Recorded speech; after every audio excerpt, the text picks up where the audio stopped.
Praise the Lord. Good morning. I don't hear any good morning. Fine, no problem. Let's pray and start the class. Abba Father, we praise and thank you for this beautiful day. Give thanks to the Lord, for He is good, for His love endures forever. We thank you, Lord, for all that you have given us. Help us, Lord, to be kind to our parents, teachers, elders, and to others. Help us, Lord, to pray fervently at all times. In Jesus' name we pray. Amen. In our last class, we learnt about Bible, covenant between God and people, Hebrew Bible, Tanakh, Greek translation of Hebrew Bible, Septuagint, Latin translation of Old Testament. And today, we will see about complete Catholic Bible, inspiration of the Holy Bible, inerrancy of the Holy Bible, canonicity. Complete Catholic Bible. On the basis of the Greek Septuagint, the Catholic Bible has 46 books in the Old Testament. Since 13th century, the Catholic Bible is divided into historical, liturgical, and prophetical books. All the books in the Holy Bible may even now be classified into 3 groups. New Testament too may be divided into historical, liturgical, and prophetical. Please take some time and go through the list of books.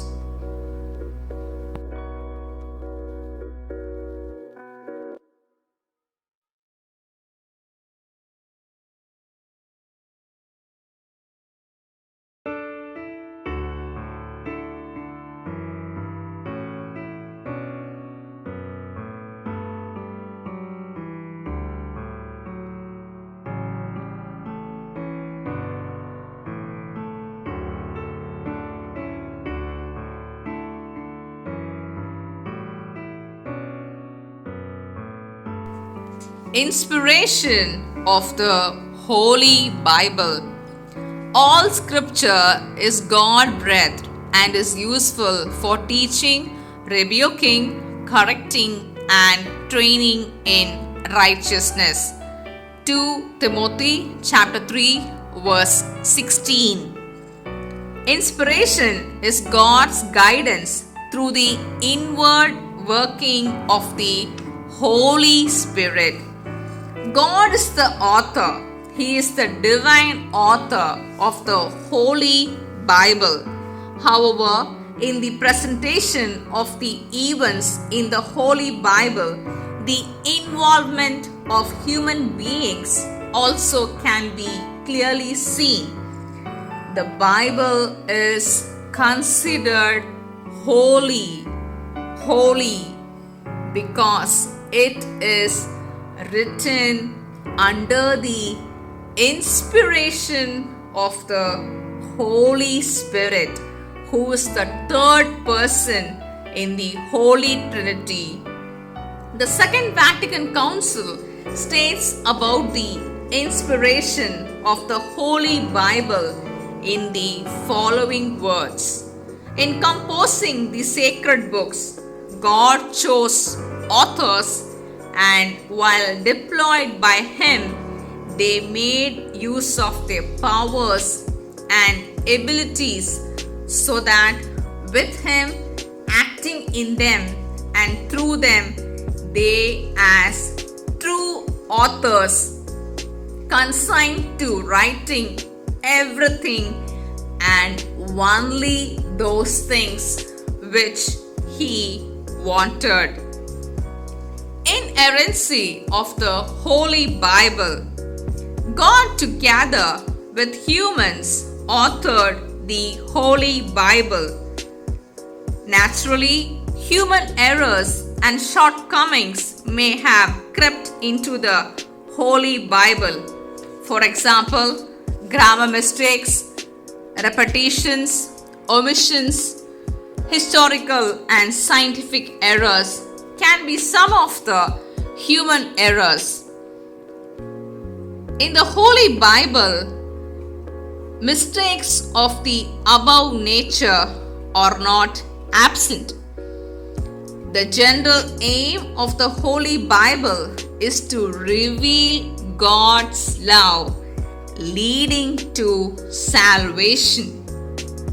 Salvation is very important for each and every one of us. Inerrancy means there is no error in the revelation of God's love contained in the Holy Bible. Canonicity.